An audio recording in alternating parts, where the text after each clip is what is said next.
अभी जो आपके जितने दिन बचे हैं मनुष्य जीवन के, ये प्राय प्रश्न बना रहता है, मुझसे पाप हो गए, क्या क्षमा कर देंगे भगवान? तो ध्यान से सुनिए, मनुष्य जीवन में अभी जो आपके दिन बचे हैं, यदि उन दिनों का ज्ञानपूर्वक सदुपयोग करें, अर्थात नाम जप करते हुए पूर्व में जो पाप किए पुनः ना होने पावे, तो मैं तुम्हें वचन देता हूं कि तुम्हारे सारे पाप मेरे प्रभु क्षमा कर देंगे, तुम्हें कोई भी पाप का दंड नहीं भोगना पड़ेगा। जितनी श्वासें अब बची हैं, जितना जीवन बचा है, अब ज्ञानपूर्वक व्यतीत कीजिए, कोई पाप कर्म जो पीछे हुए पुनः मत कीजिए और नाम जप कीजिए, सारे पाप आपके प्रभु क्षमा कर देंगे।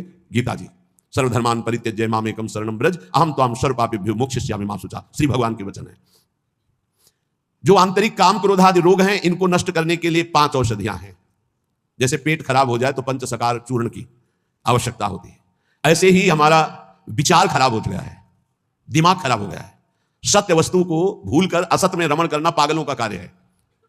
वो सत्य मार्ग के पथिकों को पागल समझते हैं और सत्य मार्ग के पथिक उनको समझ रहे हैं कि इतना कीमती जीवन तुम व्यर्थ में नष्ट कर रहे हो, और वो समझ रहे हैं मानव जीवन को एक ऐसे बर्बाद कर रहे हैं, ना कोई भोग भोग रहे हैं, ना कोई धन संचय कर रहे हैं, इनका जीवन ही बर्बाद हो रहा है। वो नहीं समझ पाते। ये 5 हैं जो तुम्हारे आंतरिक भवरोग को नष्ट कर देंगे, पाप जो हो रहा है उस पाप की प्रवृत्ति का नाश कर देंगे। 5, पहला सत्संग। सत्संग, अगर भगवान की कृपा हुई है तभी सत्संग प्राप्त होता है। प्रथम भगति संतन कर संगा, दूसरी रति मम कथा प्रसंगा। सबसे पहली कृपा भगवान की होती है कि सत्संग प्राप्त होता है। अहो भाग्य, रोज सत्संग प्राप्त हो, अहो भाग्य। जिस दिन होता कि आज पूज्य श्री मथुरादास जी कथा करने नहीं आएंगे, उनका स्वास्थ्य खराब है, या आज उनकी निर्जला एकादशी है, उस दिन ऐसा लगता है जैसे वज्रपात हो गया हो कि आज महापुरुषों के चरित्र सुनने को नहीं मिलेंगे। जो महापुरुषों से सत्संग प्राप्त, वो फिर और जैसे रबड़ी पाने के बाद गुड़ का सीरा चाटने की इच्छा नहीं होगी। यद्यपि वो भी मीठा होता है, वो भी पवित्र गन्ने के रस से बनता है, पर नहीं, जो रसमलाई पा चुके हैं ना, उनको फिर गुड़ का स्वाद नहीं आएगा। ऐसे ही जो सच्चिदानंद में डूबे हुए महापुरुषों के वचनों को श्रवणेंद्रिय से पान कर लिए ना, फिर वो केवल शाब्दिक प्रवचन में उसका श्रवणेंद्रिय स्वाद नहीं ले पाएगी, उसको चाहिए अनुभवी, क्योंकि उतने गरु वचन सुन लिए तो अब फिर और नहीं। अगर भगवत प्राप्त महापुरुष का सत्संग सुन लिया तो इन कानों की इतनी गरु स्थिति हो जाएगी कि वो हल्का शब्द सुन ही नहीं सकते, वो खुद अपने आप उनको लेने बंद कर रहे हैं। वो कान इतने बड़े व्यसनी हो चुके हैं भगवदानंद के कि बिना भगवदानंद प्राप्त हुए महापुरुष के वचन से अच्छे ही नहीं लगेंगे। जब द्रव्य दीन दयालु राघव तो साधु संगति पाइए। पहला है आंतरिक रोगों के नाश करने का उपाय सत्संग। जिसे सत्संग मिल गया तो बड़ी भारी विजय प्राप्त करने का अवसर मिल गया। रोज सत्संग में असत विकारों के प्रति हे भाव और भगवान की प्राप्ति के लिए उत्साह पैदा होता है, रोज जो सत्संग सुनते हैं। दूसरा, पहला सत्संग, दूसरा स्वाध्याय। जो हमारे आचार्य की वाणी है, जो गुरुदेव ने आदेश किया जिन ग्रंथों का स्वाध्याय करने के लिए, उन्हीं ग्रंथों का स्वाध्याय करना चाहिए। स्वाध्याय का मतलब नहीं कि कुछ भी स्वाध्याय करो, नहीं, गुरुदेव के अनुसार शास्त्र स्वाध्याय करना चाहिए, जो गुरुदेव आदेश कर रहे हैं। जो आचार्य वाणी है, जो हमारी उपासना में हमको पुष्ट कर सकते हैं, वही स्वाध्याय करना चाहिए। तीसरा है आहार, स्वल्पाहार। सत्संग, स्वाध्याय, स्वल्पाहार। आहार का बहुत बड़ा रोल है जीवन के उत्थान में। भगवान शंकराचार्य जी ने भी साधन पंचक लिखा है, उसके एक एक शब्द का आगे श्लोक तो बहुत बड़े। वेदो नित्यम अधीयताम, संगा सत्सु विधीयताम, महावाक्यार्थस्य विचारिताम, क्षुद्र व्याधि चिकित्सताम, एकांते सुखमास्यताम। 5 बातें, इन्हीं का विस्तार वर्णन किया है। वेदो नित्यम अधीयताम, नित्य शास्त्रों का स्वाध्याय होना चाहिए। संगा सत्सु विधीयताम, भगवत प्राप्त महापुरुषों का संग होना चाहिए। महावाक्यार्थस्य विचारिताम, उनके द्वारा जो बोले गए वचन है उनको विचार करके चिंतन के द्वारा अपनी स्थिति बनानी चाहिए। चौथा आपने आप कहा, जो इसमें तीसरे में स्वल्पाहार है, उसमें कहा क्षुद्र व्याधि चिकित्सताम, क्षुधा रूपी व्याधि की चिकित्सा करे, भिक्षान्नम औषधम। जैसे व्याधि की औषधि के द्वारा, तो क्षुधा रूपी व्याधि की भिक्षान्न के द्वारा विरक्त और धर्म के द्वारा कमाए हुए अन्न से ग्रस्त, वो भी स्वल्पाहारम, भूख से कम। बहुत बड़ा इसमें योग है, आप अच्छे से समझ लीजिए। आप समझते हैं अधिक पाने से आप बलवान होंगे, बिल्कुल भूल है आपकी, ये भूल बहुत बड़ी है। अल्पाहार करने से जीवनी शक्ति बहुत प्रबल होती है। जितना आप भजन में उन्मत्त होने वाले महापुरुषों को देखेंगे वो अल्पाहार करने वाले होंगे। अधिक आहार करने में प्रमाद स्थिति बढ़ती, तमोगुण बढ़ता है। ये रहस्य जान लीजिए। अल्पाहार करोगे आप में बहुत तेज बना रहेगा, आप में जीवनी शक्ति। जो अधिक पा लेते पूरी शक्ति पचाने में लगती, तो भजन आदि में नहीं, प्रमाद स्थिति रहती है। चौथा जो उसमें लिखा है एकांते सुखमास्यताम, इसमें लिखा है रात्रि के चौथे प्रहर में भागवतिक क्रियाओं का अनुष्ठान करना चाहिए। ध्यान है, नाम जप है, तो अपने यहाँ तो ऐसी बढ़िया दिनचर्या है कि आपको अनुष्ठान करने की जरूरत नहीं, सम्मिलित होने की जरूरत है। जो प्रातःकालीन बेला पर जग करके भागवतिक अनुष्ठान करता है, वो आंतरिक विकारों पर विजय प्राप्त कर लेता है। स्वप्न दोष 4 बजे सोने वाले को ही बहुत जोर के होते हैं। जो प्रातः 3 बजे से जग जाते हैं, 10 बजे के बाद सोते हैं, स्वप्न दोष होने की संभावना ही नहीं रहती। यदि वो सावधान है तो, गलत क्रिया करते हैं, गलत भोजन करते हैं, उनकी बात अलग है। नहीं, समय ही नहीं है। प्रायः 3, 4, 5, 6 इसमें स्वप्न दोष होता है प्रातःकालीन बेला पर, और जो गंदे आचरण करते हैं उनकी तो कोई चर्चा ही नहीं है। 5वां, जो कुछ साधन भजन करे एकांत चिंतन आंतरिक, उसका चिंतन पूर्वक करे, एकाग्रता पूर्वक करे, सारी शक्ति लगा करके बटोर करके, नाम जप करे तो नाम में, मंत्र जप करे तो मंत्र में, सत्संग सुन रहे तो सत्संग के वाक्यों में। ये 5 हैं जिनके द्वारा हम आंतरिक विकारों पर विजय प्राप्त कर लेते हैं। पहला सत्संग, दूसरा स्वाध्याय, तीसरा अल्पाहार, चौथा प्रातःकालीन बेला पर उठकर भागवती का अनुष्ठान, 5वां जो कुछ भी करे एकाग्रता पूर्वक सारी शक्ति लगाकर उसी में। जो अपने ऊपर हर समय ईश्वर की, आराध्य देव की कृपा का अनुभव करता रहता है, ये बहुत बड़ी बात है। हर परिस्थिति में बड़ी कृपा, श्री जी की बड़ी कृपा, श्री जी की बड़ी कृपा। एक हमने संत भगवान को देखा, वो बल्ब ऐसे लगा रहे थे तो चूक हो गई, तो वही किसी कनेक्शन में कहीं छू गए, मारा ऐसा झटका तो सीढ़ी गिरी, सीढ़ी से सीढ़ियों पे आकर के गिरे, उससे नीचे चबूतरे के नीचे आके गिरे, काफी चोट लग गई थी। तो दौड़ करके उनको उठाया तो उनका बड़ी कृपा, निपट गए, बड़ी कृपा, निपटा दिया प्रभु ने, बड़ी बात थोड़ी में निपटा दिया, बड़ी कृपा। और मुस्कुरा रहे थे और कई जगह चोट दिखाई दे रही थी। ये संत हृदय, बड़ी कृपा, निपट गए, बड़े अपराध को छोटे में काट दिया, निपट गए, बड़ी कृपा। जब अपने दास के ऊपर प्रभु कृपा करते हैं तो उसके हृदय में सद्गुणों का खजाना खोल देते हैं, जो हर समय अनुभव करता रहता मेरे ऊपर बड़ी कृपा है। फिर उसको अपने आप में मिलाकर एक कर देते हैं, चाहे भक्ति में हो चाहे ज्ञान में। बचता एक ही है, 2 जब तक बचे तब तक विचार अभी ऊंचाई पर नहीं पहुंचे। ब्रह्म नहीं, माया नहीं, नहीं जीव नहीं काल, अपनी उस दिना रही एक रहे हो नंदलाल। ना काहू सो बोली बो, ना कोई व्यवहार, अपनी कुंवर किशोरी को जियत निहार निहार। एक तो लालजू प्रिया जो एक हैं, इनको दो न देखा जाए। जो हर समय अपने इष्ट की कृपा का अनुभव करता रहता है तो इष्ट उसके हृदय में गुणों का खजाना खोल देता है और उसको अपने में मिला लेता है, एकता कर लेता है, अर्थात इष्टमय हो जाता है। तस्मित् तज्जने भेदा भावात्। अब उसकी दृष्टि बड़ी महिमामय, गौरवमय हो जाती है, जिधर दृष्टि जाती है उधर परमात्मा तत्व का दर्शन करता है। ऐसी स्थिति सच्चिदानंद रस में भरपूर होती है, ना अहंता होती ना ममता होती है। पर यह होता उन्हीं के ऊपर है। एक होते हैं जो केवल जीव से नाम जप करते हो, जीव से गुणानुवाद करते हैं, अंतःकरण विषय चिंतन करता रहता है। ध्यान देना, बहुत उत्तम बात वर्णन हो रही।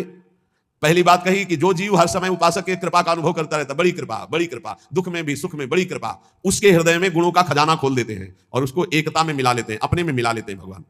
अब दूसरी बात कह रहे हैं कि उपासक कब एकता को प्राप्त होता है। बोले एक उपासक होता है, बहुत ध्यान से अपने को देखना किस डिग्री में हुआ।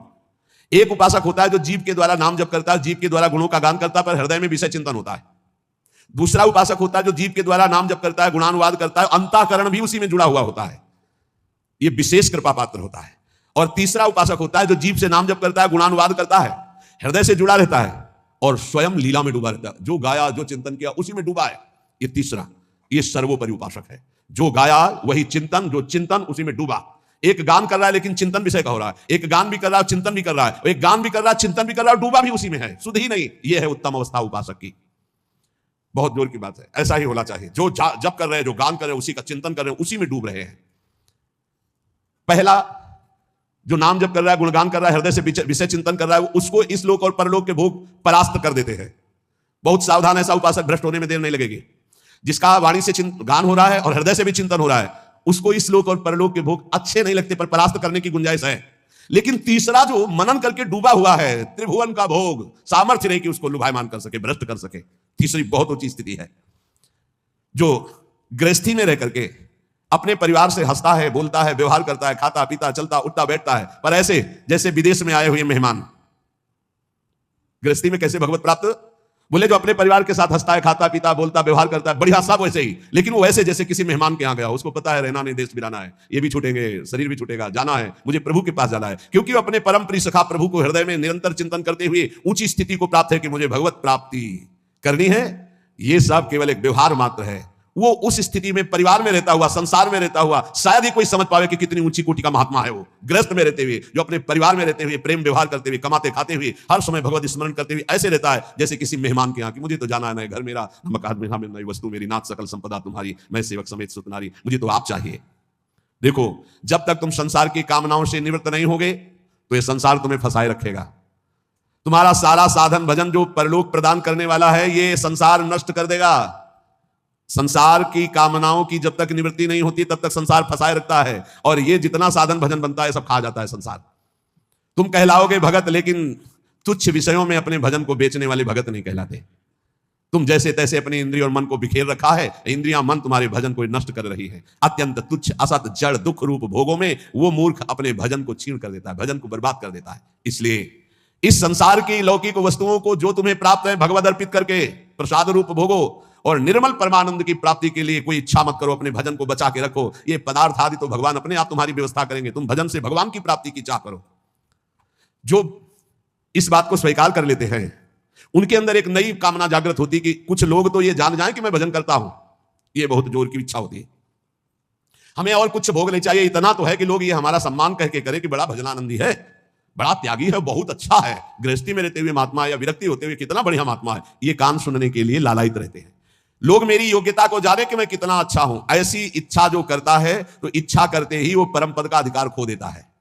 समझ लो, लोगों में जानकारी फैलाने की इच्छा मतलब संसार में सतबुद्धि मतलब प्रतिष्ठा कीर्ति की चाह मतलब भगवत प्राप्ति की योग्यता खो देना। ये तीन बातें बड़ी दुर्लभ हैं। निर्धनता में भी दूसरों की सेवा करने का, दान देने का उत्साह,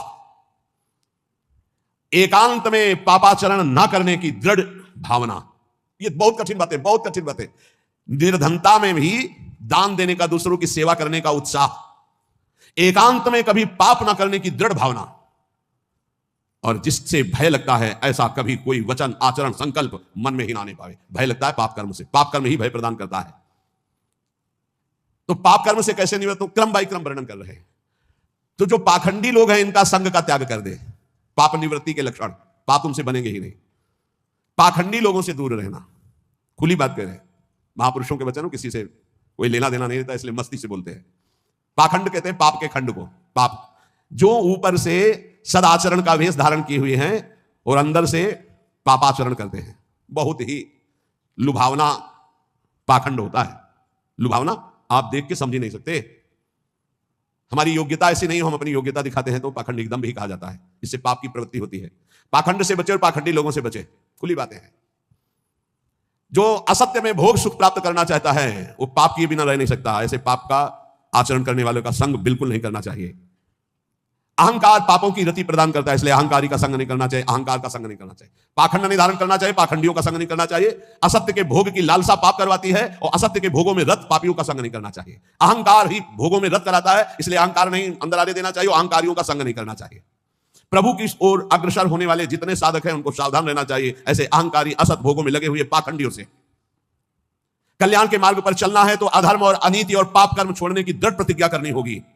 अगर हम सावधानी से नहीं संग करेंगे तो बहुत ही पाखंड का बोलबाला है। आप ऐसा ना समझ लें, कलिकाल है। ये मन चले लोग जो भगवान की प्राप्ति का कोई मार्ग ही नहीं जानते, जिसकी बातचीत में थोड़ा भी लोभ दिखाई दे, जिसकी बातचीत में थोड़ा भी काम आदि दोष का लक्षण दिखाई दे, कभी संयोग नहीं करना चाहिए, चाहे जितना बड़ा कोई हो, दूरी बना के रखनी चाहिए। इसलिए पहला शब्द लिखा है पाप की निवृत्ति के लक्षण, तो बोले पाखंड और पाखंडी लोगों के संग का त्याग कर देना चाहिए। दूसरा, असत्य भोगों में जिनकी रति है उस असत्य भोग और असत्य भोगों में रति करने वाले का त्याग कर देना चाहिए। तीसरा, अहंकार और अहंकार की वृत्तियों में फंसे हुए लोगों का, इनका त्याग कर देना चाहिए। जिसको कल्याण मार्ग में चलना है अधर्म अनीति और पाप कर्म छोड़ने की दृढ़ प्रतिज्ञा करनी चाहिए। जो पीछे पाप हो गए हैं वो इसी प्रतिज्ञा से भस्म हो जाते हैं। कभी भी ये नकारात्मक भाव रखने वालों का संग करने वाला सकारात्मक भाव में आगे नहीं बढ़ सकता है, इसलिए बहुत सावधान रहना चाहिए।